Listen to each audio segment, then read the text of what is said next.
भद्रक जिला मुख्य चिकित्सालय रे आसंता नवेम्बर मासरू रोगी को यातायात पई मिलिबो मागणा सेवा। एही सेवा जोगाई देबे भद्रक चांदबाली स्वेच्छासेवी संगठन फुलराणी फाउंडेशन। फाउंडेशन पक्षरु एक बैटरी चालित जान प्रदान करा जाउछि। याकु उद्घाटन करिसेंती क्रीडा युव व्यापार और उच्च शिक्षा मंत्री सूर्यवंशी सूरज। सेहीपरि आसंता कार्तिक पूर्णमी ठारू रोगी संपर्क भुवनेश्वर कर्तव्य फाउंडेशन पक्षरु मध्याह्न और रात्रि भोजन मागण जोगाई दियाजिबो बोली मंत्री कहिसेंती। देखंतु ये अत्यंत खुशीर कथा एवं प्रेरणादायी कार्यक्रम फुलराणी फाउंडेशन तरफ जो भाव में ई व्हीकल बैटरी चालित गाड़ीर व्यवस्था करा जाइछि भद्रक मेडिकल रे। ये रोगी मानकर स्थानांतरण आमर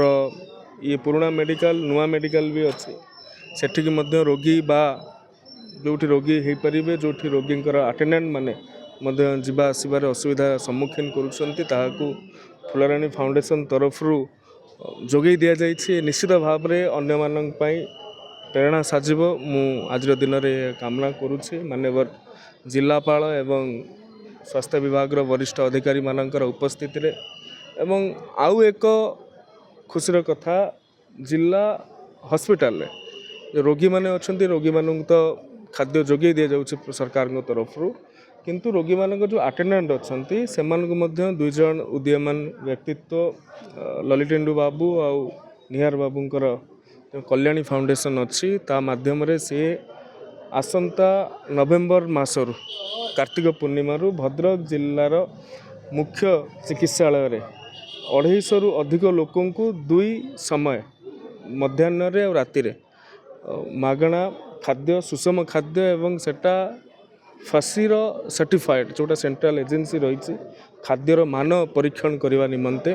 तार सर्टिफाइड खाद्य सुषम खाद्य संतुलित खाद्य से मागणारे जोगई देवे जोटा कि लोक माननकु सेमानंकर अटेंडेंट माननकु हंतसंत हबारु रक्षा करिवो एवं आउ एक जिला प्रशासन तरफ आउ एक इनिशिएटिव निया जाइछि भद्रक जिलार जो रोगी माने एससीबी मेडिकल को स्थानांतरित होउछन्ते जो माने रेफर होउछन्ते सेमाने सेठी जेमिति कोनोसी असुविधार सम्मुखीन न हेबे सेतिपई जिला प्रशासन तरफ अन्य स्वेच्छासेवी मानकर सहयोग रे कटक बड़ मेडिकल रे व्यवस्था करा जाउछि मे आई हेल्प यू काउंटर जो हेल्प डेस्क को जाउछि 2-3 जन स्वेच्छासेवी सेठारे रहिबे एवं एठी जिला प्रशासन तरफ बा हॉस्पिटल अधिकारी तरफ जो माने रेफर हेबे सेमानंकु सेठी केउ भली भाव रे ठीक भाव रे चिकित्सा मिल पारिबो तार मध्य व्यवस्था करिवे। ये मोटामोटी भाव रे जन भागीदारी रे जो कार्यक्रम गुड़िक ग्रहण करा जाइछि निश्चित भाव रे फलप्रसू हेबो बोली आज दिन रे मु कामना करूछु। आज जो माननीय मंत्री आज जो इलेक्ट्रिक व्हीकल उद्घाटन कले फ्लैग ऑफ कले ताहा पेशेंट्स मानकर जो अटेंडेंट्स माने आछंती पेशेंट्स माने जो आछंती दूर दूरांतरु सेमानको हॉस्पिटल रु रेलवे स्टेशन हॉस्पिटल बा bus stand hospital hospital bus stand एभली भाव में स्थानांतर करिवार सहाय्य करिवो। एतद व्यतीत गोटे कर्तव्य फाउंडेशन एवं कल्याणी फाउंडेशन से तार फाउंडेशन रो ओनर होचंती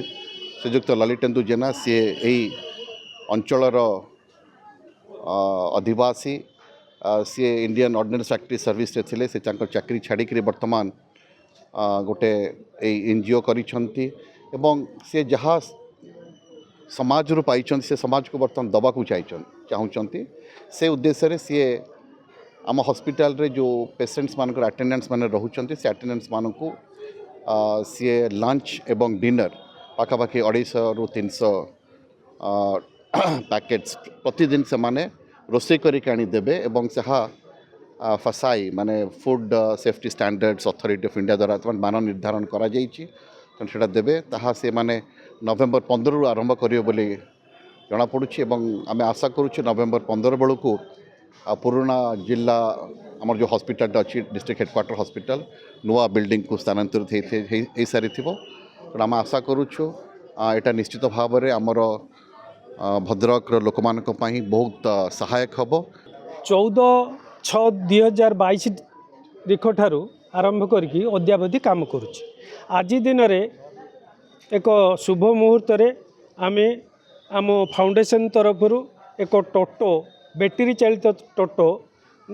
ଏ ଯେଉଁ ଡିଷ୍ଟ୍ରିକ୍ଟ ହେଡ଼କ୍ୱାର୍ଟରକୁ ଆମେ ଦେଲୁ ୱିଥ୍ ଡ୍ରାଇଭର। ଆମର ପ୍ରୟାସ ଯେ ହେଡ଼କ୍ୱାର୍ଟରକୁ ଆସୁଥିବା ରୋଗୀମାନେ କିପରି ସହଜରେ ଯିବା ଆସିବା କରିପାରିବେ। ये नुआ मेडिकल पुराना मेडिकल पुराना मेडिकल नुआ मेडिकल जीवा आसवा करेंगे। ता छड़ा तांकर सहयोगी मैंने जीवा आसबार जो असुविधा भोग करते सेटा ये जो छोट प्रयास सफल हो बोली मु आशा कर। अन्यतम अतिथि भाव जिलापाल दिलीप राउतराय, भारप्राप्त जिला मुख्य स्वास्थ्य अधिकारी डॉक्टर सुधीर रंजन नायक, फुलराणी फाउंडेशन उपदेष्टा और कर्मकर्ता उपस्थित थिले।